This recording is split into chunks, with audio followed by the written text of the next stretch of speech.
Marcus Steffen from MS Lighting Design knows a thing or two about lighting. He studied mechatronics at King's College London. Many of his projects have won awards or been featured in magazines. Lighting plays an integral part in the way humans experience buildings and their environments. Light allows us to see and to appreciate the beauty all around of us.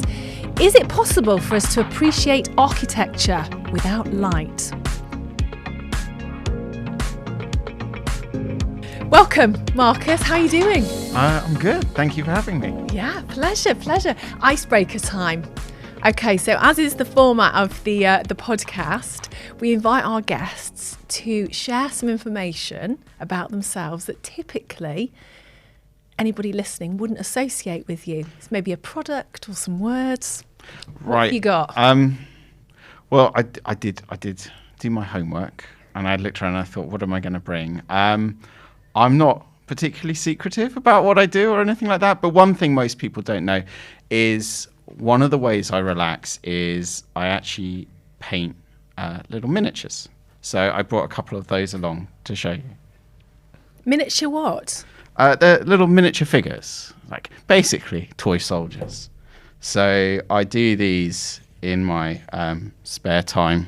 These have got a special name. My son's got these. There's they normally the big name is Warhammer. Warhammer, so, yes. Yeah. So, and I've done it since I was a kid, and I became I'd done it since I was 10, and then I stopped for university and everything because I was going out and I had other things I was doing, and then eventually I came back to it, and it's a wonderful thing that I can do to just relax. It's a great way to just switch off from everything else because you're sort of focused on one little task. I'm not a particularly great artist, but I do like to create things. And this is something I can work on and lose myself in when I need to unwind after a long day. And there's a level of concentration like nothing else that needs to be applied when you're putting the paint on these tiny little objects. Pretty focused on it, yeah. So not always the greatest thing to do after a very long day because you need to have a steady hand. But I do. It's just something you can do, and I'm not the greatest painter, but I do enjoy it, and it. It helps me unwind and distracts you from everything else. It's one of those things. I think that's one of the wonderful things about creating something, any sort of art, just even the practice of doing it. It doesn't matter if it's good or not, but just doing it helps you take that stress away. So it's quite alarming. I mean, she looks quite frightening. Yeah. It's very, very beautiful. Some of them are quite horrific. It's there's a lot of sort of fantasy elements to it and quite scary, but I don't know, they're just fun to paint. Fascinating. What was mechatronics like to study? So it was quite interesting. Originally, I was at school and I was good at sciences and maths, and they were like, right, well, you're good at that, so you can do that at university. So what do you want to do? And I sort of thought about it, and I always knew I wanted to sort of create and do things like that, but I sort of decided to study engineering, and mechatronics is mechanical and electronic engineering combined, with the idea that I was going to go into robotics after it. So I started doing this course at King's, and I was studying mechatronics, and I realized after about 6 months that I didn't want to do engineering. So that was not great, but I was lucky enough that I had a great lecturer who ended up being my tutor at the end of it, called Mark Miodownik, and he started a course called Engineering Arts. So this is where we were studying the intersection of engineering and art and design, and we'd go and look at installations like the fountains in Somerset House and city planning and things like that, and see how you get the transition between them. And so I was like, right, I want to do design. But really, I enjoyed it. It was hard work, but I enjoyed it, and I learned some really useful skills. But I wasn't in love with mechatronics or anything. I was really in love with London. I mean, I came to university to be in London and to live life in London. And then how did it start with you setting up your company, your lighting company? Well, after I left university, I needed a job, any job, And like most people who work in lighting, I accidentally started in that I applied for a sales and warehouse position. And they said, oh, we see that you can use CAD. It's for a lighting supplier. And they said, we see you use CAD. Would you be interested in doing lighting design? And so when I started there, they taught me lighting design, and I moved all the process from hand drawing to CAD. And then eventually I grew the design team out of that. But they did everything. So they did all the design work, they did all the supply and setup, and it was quite a large company. So by the end of it, I was doing maybe 5% of my time on design, and the rest of the time I was sort of troubleshooting and technical and doing product development. And so when I started MSLD, I wanted to actually just get back to creating lighting designs and doing solely that, not having to deal with selling products or deal with technical questions about returns or anything like that. I wanted to just do design. And so that's why I started MSLD. I thought, right, it's my opportunity to get out there and do it.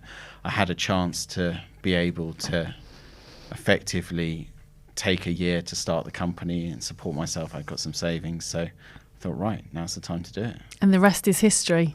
Rest is history, yes. It's growing and growing and going from there. Yeah, yeah. I am literally obsessed with lights. I once dated this dentist and he said to me, the secret to a beautiful face is teeth. You don't know why a face is beautiful. It's the teeth. And I think it applies to lighting in buildings and homes. You don't know why you feel comfortable or enamored with a space. You can't quite put your finger on what is making you feel peaceful or beautiful or alive or vibrant. For me, it's lighting. I think that's absolutely true. And lighting is one of those things that's hidden away. People are not aware of it. And it has this deep subconscious influence over how you feel. And it can be quite dramatic in how it can influence you without you knowing. And this is one of the problems with lighting designers. You want to be a great lighting designer. You want to go out there. You want to have these lovely projects to work on. But if you do a good lighting design, you don't see the lighting. What you see is this amazing space. You feel comfortable. You enjoy being within it, and that's what good lighting design is about. It's creating beautiful spaces. Right. So almost the lighting is the supporting actor. I think the hero. It's the entire structure around it. I think if you have bad lighting, everything looks terrible. Like if you go to a restaurant and they have the wrong lighting. Give us an example of bad lighting. So if you go in a restaurant, classic example, you go in a restaurant, you haven't got enough light, so you can't read the menu, you can't see your food. You're frustrated. And so the counteract to that most people come up with is put more lighting in. And so you can see what you're doing, but then it looks like this floodlit space. All the atmosphere is destroyed. With good lighting, you'll be able to see everything that's presented to you. You'll be able to see your friends. You'll feel relaxed. You won't have any glare around you, ruining the atmosphere. And you'll create this amazing, comfortable environment. Like the lighting in changing rooms, in women's changing rooms, that makes no sense to me. I don't want to see the lumps and bumps on my body. Well, that makes no sense to me. I just want to see the clothes and how they look on my general body. Yeah. So with lighting in changing rooms, and we get this a lot when we've worked on retail projects, there's this sort of, it's almost like a last thought about what are we going to do in the changing rooms. And we're constantly there pushing them, saying, no, we need the highest quality lighting in here. We need to have it done right. We need to make sure that we're not going to get loads of shadows and everything, because what you need to be able to do is go and try on clothes, see what the color actually looks like. All these problems you get where people buy a piece of clothing and then they get outside or they get home and it looks like a different color. Absolutely. It's poor quality lighting. Absolutely. For me, there's 3 places in a shop that a woman or a man is making a choice. It's around the clothing, in the changing room, and then close to the till point. There's 3 times that we can change our decision, and I want the lighting to be right in all those 3 places. No, it's 100%. It needs to be right. It needs to give you that good experience. But also, I mean, this whole thing about changing rooms, there being these small little pokey spaces, And it's like, it's the one opportunity you have when you're in a retail store where you're on your own and you're focused completely on what does this look like on me? Why are you not making that a good experience for your clients? And part of that is lighting. It shouldn't be harsh. It should be flattering. It should be the right kind of lighting to really show off the actual clothing itself and make you feel good. And that's what light can do. I mean, transformational. It changes how everything feels around you. And not getting it right is just, you're wasting money. So when I was doing TV shows, we used to call the lighting the primary and the secondary lighting. So the primary is the stuff that you can see, and the secondary is the stuff that you can't see. That's kind of highlighting, borders and things like that. Where is lighting at right now? Like when you're designing a scheme, say for example for a house. Yeah. How do you refer to? So a lot of what we do is about interrogating what is the space actually going to be like and how do the clients want to use it at the end, and then we tailor the lighting to work with that. So the starting point is always the client's needs. And the always. Experience that they always the client's needs and what the space is going to be like and the architecture around it, because what we want is to complement all of that and work with that. There's nothing more frustrating than if you're in the kitchen, you're standing there at your work surface, and classic mistake is there's a light in the center of the room. You're facing towards the wall where your work sideboard is, and you can't see what you're doing because you're casting a shadow. Yeah. So getting the light right there. I think one of the things that a lot of people they think, oh yeah, that you can use these light fittings or that. It's not about light fittings. It's about the light. So when we start talking about a lighting design, when we start putting together a concept, we never look at fittings, light fittings. What we do is we go, right, we want to apply light to these surfaces. We want to place light here. I hate the phrase, but it is like you're painting with light. You sit there and you imagine the space in 3D and you think about where you want the light falling. And then you work back from that to find the light fittings which will deliver the light to those spaces. Okay, so light falling. So light can fall down, up, across, diagonally. Yeah. Right. Okay. Light can go everywhere. I mean, it's quite interesting when you start looking at light fittings. A lot of what we look at is, are we going to work with washes of light and diffuse light, or are we going to want focused points of light and concentrated light where we're creating naturally, because we're focusing the light on one area, creating shadows around it? And it's the blending of those two which create a really dynamic, interesting environment. It's the classics. It's the play of light and shadow, and the shadows are just as important as the illuminated parts. Do you have a formula for kitchens, for example?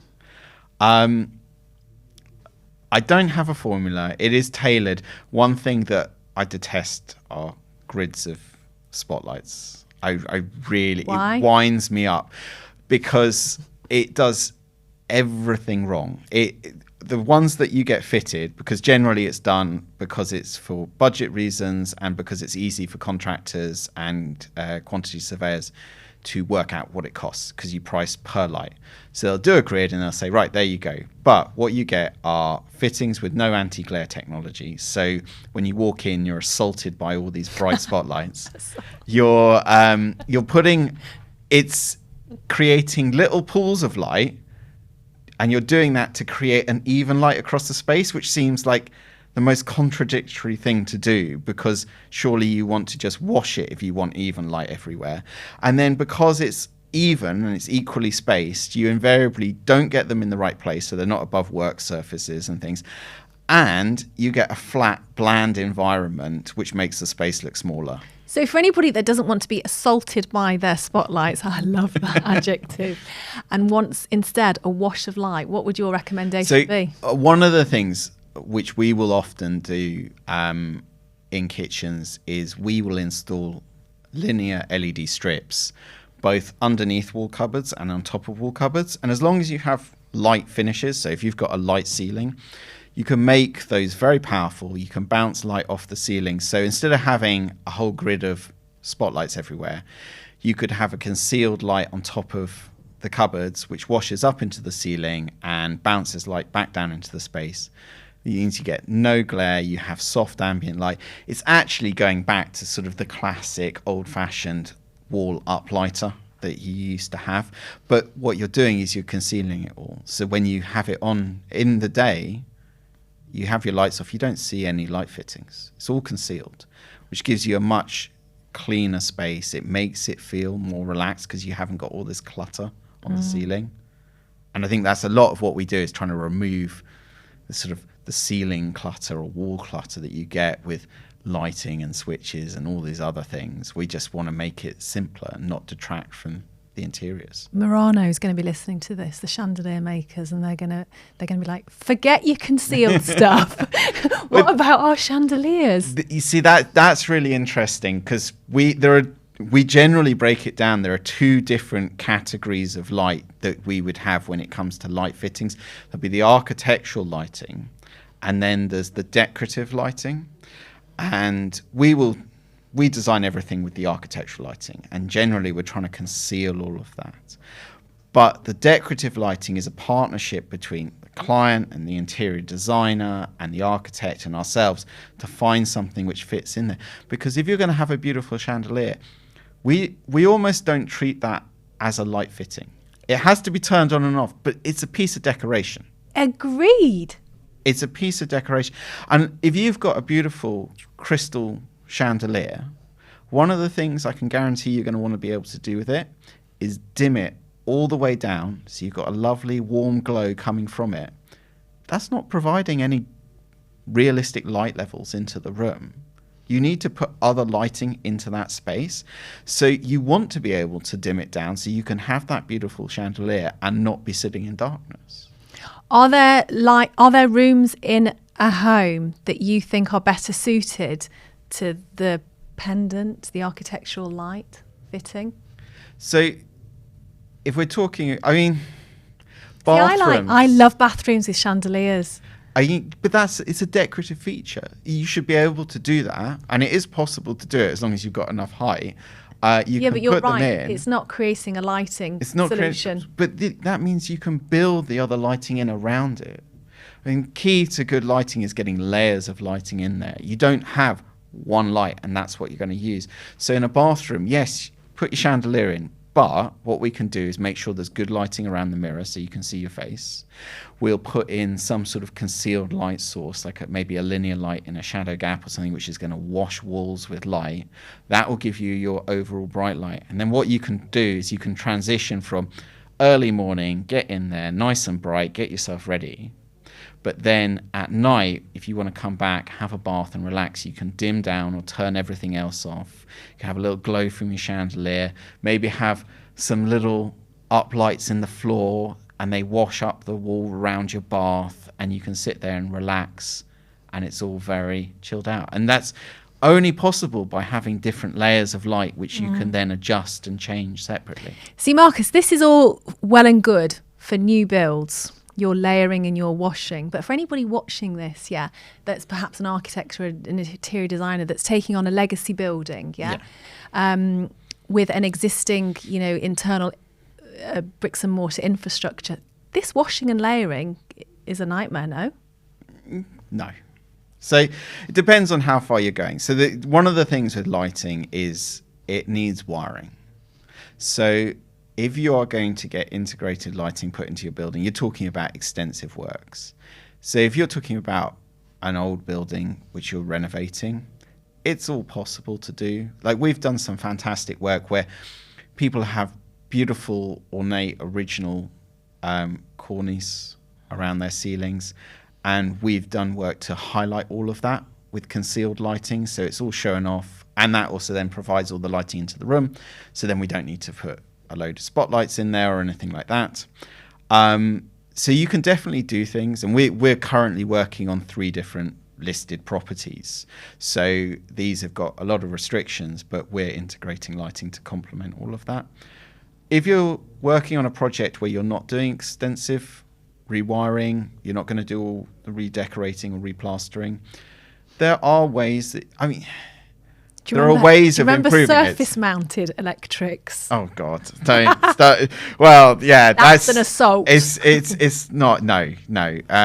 That's a particular style, and I wouldn't want to go down that route. But we live in an age where generally we don't treat our rooms very well when it comes to lighting. We rely on a pendant, and we look at it and go, oh, we just got a pendant in the middle. We're not going to redo the whole space. But just adding things like table and floor lamps and looking out there and finding appropriate fittings. And there is some incredible stuff being made now where you can have it, you can plug it in. It is not going to require rewiring, but it has amazing suspensions that you can do. They can be mounted on the wall but just plug into a socket. You can have different kinds of table and floor lamps, ones which will just give a focus reading light or I've uplight just the ceiling. bought that Foscarini, you know, the twig with the very fine arch.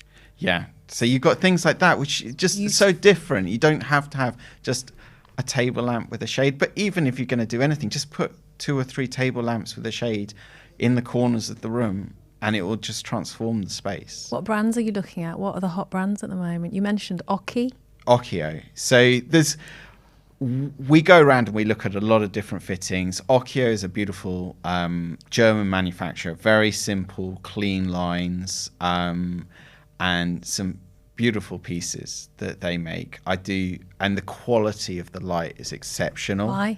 Well, they've just put the effort into getting the best quality LEDs in there, so you've got excellent color rendering. So, and then they look at the emission, they look at the control of the glare, so you're not going to get anything which is going to sort of bother you at the edge of your vision, because that's actually one of the biggest problems is glare. Having that glare, those bright, unprotected light sources. So just imagine just a naked light bulb. That at the edge of your vision constantly annoys your eyes. What it's forcing your eyes to do, it's constantly having to contract and dilate your pupils. And over time, that will make you more tired. And for some people, it causes headaches and migraines. And so removing glare from a space or reducing it can help make a space feel more comfortable, and that's one of the key things that we do a lot of the time. But Occhio have done a great job at looking at that. Floss have incredible history. They have an incredible legacy of fittings going back to the 60s with their products. That round one with the, you know, with the round kind of opaque ball with the gold. Yeah, L shape. They're called the Icy range. Yeah, they are beautiful, and sort of the way they're designed, and they just float there. And they've done a really good job with the glass on those, so you get a really good opacity on it. It reduces the glare on it as well. Good quality glass is exceptionally important if you're going to go and make something like that. Why? If you've got poor quality glass, it will change the color of the light coming out of it, so you'll start getting greenish tinges on it and things like that. And then also you'll get more glare and you'll get more imperfections. So you won't see a pure globe of light. You'll see weird patterns on it, and it looks really bizarre.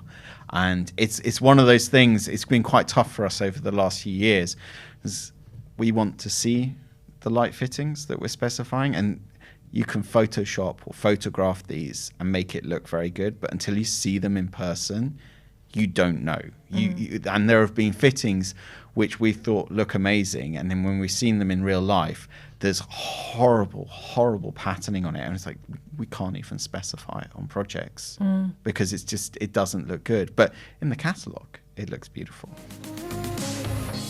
We just briefly talked about the psychology of light. Yeah. And you have an opinion about this. So I think lighting, I mentioned earlier, talking about being assaulted by spotlights, sort of that glare when you walk in, and removing that creates suddenly a softer space. But when you're designing, because it's such a subconscious thing, one of the rules that a friend of mine who's a psychologist was telling me about for user experience was you don't hang sort of a spiky pendant in a reception room. Why? Because on a subconscious animal level, it's a threat. So if you want people to walk into that space, you want them to feel relaxed and welcome, don't threaten them with something that could potentially kill them.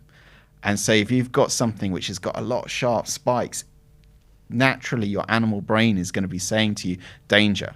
And you're going to heighten that sense of danger. You're going to make people stressed as a defense mechanism. Whereas if you create something soft and textured, it makes people feel more comfortable. And so there's lots of things about that. And it's so much of it is going back to sort of basic thinking about how you experience the space, what you feel is comfortable and what is uncomfortable, and almost going with your gut to say, that is not something that I would want around me, or I like that. It's almost like I like that. I want to touch it. It's sort of, if you've got nice texture to things, then doing that. It's the same with light. If you've got beautiful, soft gradients of light falling into the space, people engage with that. If they've got harsh floodlights, they don't want to be there. One of my most favourite things to do around Christmas time is to walk around Chatsworth. It's a place in Cheshire, a beautiful heritage building, and they light the gardens, and I'm obsessed with lighting trees. Yes. Just about, you were talking about shadows and layering, and when the trees are lit, you look up and it has it creates an eerie experience. Yeah. No, I mean, external lighting, when you're lighting trees and planting, it's an amazing thing to do, and it transforms a space. And you can do amazing things. External lighting is always a little bit fun when we get to do gardens, because we're freed from a lot of the restrictions we have internally, where we have to make spaces useful for things like you might have an open plan space which is going to be used for cooking and eating and relaxing and doing homework and all these different things. So you have to make the lighting work really hard to fulfill all of those tasks. Whereas outside, a lot of it is we want to see the beautiful landscape. We want to see these trees, and you can light it with different layers of light. You can use filters, and you can do some pretty amazing stuff with them to create texture onto them. One of the things that I always remember, we were doing some tests and we were lighting olive trees, and generally we move towards warmer light. We like warm light, but when you put a slightly cooler shade of white onto an olive tree, because it has this silvery bark on it and the leaves, suddenly it just pops and it comes alive. And so you can use slightly different shades of white. It's not going to be hot, cold, sort of really harsh blue-white light, but you can do these different colors which really complement different planting and really make it come alive. Now, this is a fascinating conversation for me. So in interiors, we have the colour wheel, which is the whole range of kind of the colours on the rainbow and more. What's your colour wheel in the lighting industry? Because you just mentioned hot, warm, cool lighting, and then complementing the silvery bark. A lot of what we work with is talking about color temperature, which is how warm or cool a white is within a space. So when you're dealing with that with LEDs, you've got an entire range of different whites that you can get, and this wasn't really available before. When you had halogen and incandescent, you had one color, that's what you used, and it wasn't a choice. Now there is a choice, and so designers have been forced to make that choice about what is the right color. I think one of the fundamental things that a lot of people don't realize, and it just shows how subconscious lighting is that when you look at an old-fashioned incandescent bulb, when it's on at full brightness, it's this white light, it's a warm white light, and it aligns roughly with 2700 Kelvin, if we want to get technical. Mm-hmm. But when you dim an incandescent bulb, it changes color. So all the halogen and incandescent before are color-changing lights, in that when they dim down, they get warmer.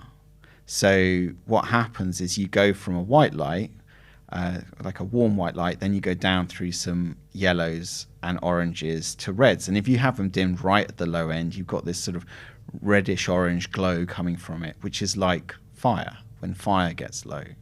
And it ties back to the earliest days of what light is. It ties back to the sun. When you've got bright sun in the afternoon, it's quite cold, the colour from it. But as it sunsets, you get more yellow and red coming into it, and we expect lower levels of light. We expect warmer colours.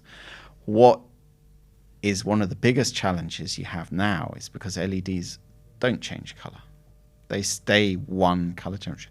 But when we see it dim, when we see things go to a lower light level, we think it's getting colder because we expect subconsciously for things to get warmer at lower light levels.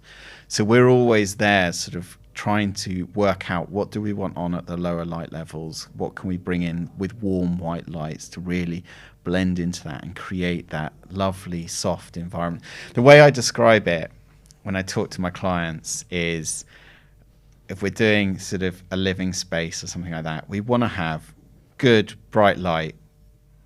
You're coming home from work, you want to relax, maybe you've got the kids coming back, everyone's running around, you're going to cook dinner, you want quite bright light. Then you've had dinner, you're relaxing, kids have gone to bed, you want to sit there, you want to relax with a glass of wine and unwind, and that requires an entirely different feel. And that's what lighting can do for you. Mm-hmm. You can just press a button and suddenly everything drops down, you get a much softer light, lower levels of light, which will help you then relax into the evening and you can unwind. And again, we're at the psychology of lighting. Yeah. It's how it affects our mood. It's such a subconscious thing. It's sort of things like how it affects you with circadian rhythm and everything. So what influence blue light has on you. And it's also levels of light. A lot of it is actually to do with the brightness and how much light you're exposed to. So it's about playing with that. And that changes everything within a space. Mm. Talking about change, it's not so long ago that our grandparents were, their light was fueled by oil. And then we're now at LEDs. And word is, the future is laser. Not for you. Well, I don't know. So laser has the potential to be very efficient because it's a focused beam of light, which you can then do a lot with. But it has a lot of hazards and the technology is quite chunky at the moment. I personally don't see LEDs going anywhere fast.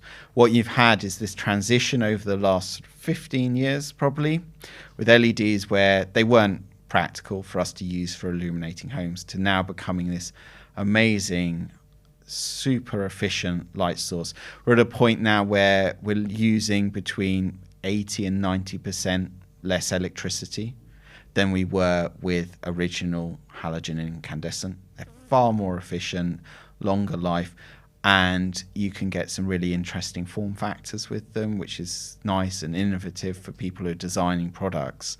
So I think LEDs are going to be here for a long time. I think we're starting to see a bit more stabilization with what LEDs are on the market, and that will then lead to improvement of quality and basic standards being elevated in them. I don't see any desire to have new technologies, and nothing's going to blow us away. I think if we want to talk about lasers, there might be more energy efficient potentially, but there are so many other things that we need to tackle within the construction industry, which will lead to much better returns on energy saving and reduction of carbon than moving to lasers. Well, let's talk about that then. Is that smart lighting? Well, I mean, I think if I'm honest, I think lighting has made a massive transition. We've had huge energy reductions. The industry is moving towards circular economy principles and manufacturers are starting to embrace that.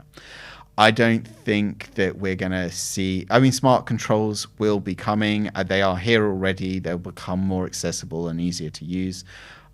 Technology companies are gradually realizing that they need to make them easy to use. They haven't done that in the past, but they're getting there. I think if we're going to look at anything, we need to look at other areas like insulation of buildings. I think one of your previous guests made a really good point that in 2050, only 80% of the buildings that we have now are still going to be there in 2050. So we need to insulate those existing buildings. And that is something that is being ignored, but is the biggest, easiest win for us to make a difference. Yeah, let's talk about circular economy.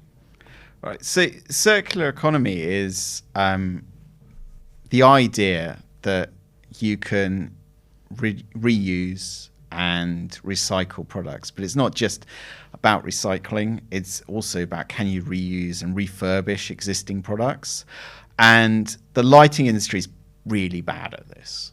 So there's a lot of very cheaply produced fittings which are considered disposable, and that can't really continue. Like with LEDs themselves, there are actually quite a lot of rare earth metals and things like that which go into the production. So you can't be throwing those away. You need to try and reuse and recover as much of that. And it's not even recycling. You can actually recycle light fittings. You can do some amazing work on that. There are some companies who are doing that who can recover about 90% of the materials which go into a light fitting. But only 5% of the light fittings which are being disposed of are actually going into that sort of recycling process. Most of it's sent to scrap merchants, and they'll strip out the aluminium and throw everything else away. What we need are light fittings where, when they get towards the end of their life or their use on a project, they're going to get refurbished and reused. If you're talking about commercial projects, you might have a retail environment. It's going to be refitted in 5 years. But the LED light fittings in there could have been built to last 15 or 20 years. So why are they not getting reused and repurposed? And there are some really interesting companies who are now offering a 5-year warranty, but after that, they'll offer 20 years refurbishment support. They will make sure all the materials available to fix and repair any of their products. They're making sure that they're not using any glues inside them, so that they can be taken apart easily mechanically, so then people can produce those repairs. And this is something that's really challenging the industry at the moment. They're having a lot of trouble. We've done a lot of research ourselves into it, trying to find who is actually making an effort. It's not just about, oh yeah, we use recycled packaging. It's about what can you do with your product. And this is something that it just needs an entire change in attitude, in that it's not disposable. And a lot of it's to do with architectural lighting. With decorative lighting, you have some of this happening already. If you go to Denmark, you'll walk around and you'll see a lot of shops selling secondhand Louis Poulsen, PH5 or artichoke fittings. Those lights are handed down through families. So you will inherit one of those to use. And we need to see more of a movement towards this sort of thing, and also a consideration that if a contractor is going in and stripping out a building, they need to be looking at those fittings and they need to be either reused or sent off. There was one manufacturer who has offered to buy back light fittings. So any of their light fittings that are on a project from certain ranges, if you have no more use for them for up to 25 years after that product's on that project, they will buy it back for a nominal sum. So they are then going to refurbish and reuse those in the future. Yeah, there's some beautiful existing products out there. And yeah, it's an interesting conversation about future-proofing. Well, it's a big challenge, and it requires a lot more work. I don't know, I'm not vastly experienced in this area. I think what we're going to see in the next 10 years is a movement more towards, at the moment, everything is assessed on price. That's what people look at. They look at price. That is the common denominator across everything that you have, and a lot of decisions get made on price, and that has driven down the quality. I think what you're going to start to get is something, as we move towards carbon net zero, we're going to have another factor in there, another way of measuring it. We have the triple bottom line now, don't we? Well, we have to measure things from a financial perspective, from a social perspective, and from an environmental perspective. Yeah. So I think that is the big impact, is what are we going to be assessing? And when you're looking at light fittings, you might have a good quality light fitting which lasts 4 times as long, but it's more expensive. But if you have to actually assess what is the carbon impact of disposing of those other light fittings, how much can you recover from it? What are you going to do with your end of life? And that has a cost evaluated as carbon or something. Then suddenly getting a good quality light fitting is going to help you fulfill your goals on achieving carbon net zero. And that will then lead to, actually, can we get things in there which can be refurbished? Because then if you're saying, right, I can put these light fittings in, but after end of life of this building, they can be reused somewhere else, that has no carbon impact. So you can then move that on afterwards. And I think that's where it's going to get interesting in the next 10 years. And people are going to have to do a lot more work, but potentially lose to better quality products. Yeah. Talking about future proofing, I know that you are passionate about educating and inspiring the next generation of lighting designers, and you are active with your mentorship program. That's true. I've always loved sharing my knowledge. I teach at interior design schools. I've loved being able to impart some guidance to interior designers, and then more recently, I started mentoring a couple of people. I was part of a fantastic program recently called Silhouette Awards, where they would find mentors, of which I am one, and we are paired with people who applied and got a place to be mentored. And I love being able to sort of pass on advice. I'm not the sort of person who wants to hide things. I'm more than happy to tell you how to do everything. I have a lot of faith. I've spent 18 years being a lighting designer. It's a lot of experience. I'm still learning now. It's a huge amount of experience. If I tell people how to do it, it doesn't mean that they can automatically do it. Some people, I think, are a bit insecure and they want to hide their secrets. I want people to have better lighting. I want people to grow, and because a lot of people don't have good lighting in this country and in the world. And so if I can pass on some knowledge and help others do that, then it's a wonderful opportunity. If you had a pass to cast your magic over any building in the world, who needs your lighting magic? Any building in the world, like anything. It's a tough question. I don't know if it would be a building that I might choose something like, what comes to mind is Stonehenge and doing something with that. Don't think I'll get the opportunity to do that, but that would be quite amazing to do something considered and innovative to really show that off. And it'd be a challenge because you've got thousands of years of history there. And like, how would you do that in an appropriate way? That would be fascinating to do. I don't really have a desire to do big buildings or whatever. Strangely, my joy is at the end of a project, if I've designed a home for a home for a family, or I've designed a restaurant, and I can go in there at the end and I can see people being relaxed and happy, that's amazing. Like I love that you've created a space where it changes how they feel. It makes them happy, and so that's all I really need to be able to do something like that. Wonderful. I'd like you to do shopping centres, because I feel like I'm assaulted by the lights every time I walk in, and now we'll only do online. Marcus, you are a pleasure. Please keep sharing your lighting vision with the world. Wonderful. Thank you. Thank you very much. Pleasure. If you've enjoyed today's podcast, like and subscribe, please. I'm going to be here every Monday with more exciting guests on the Designer Artist podcast. See you then.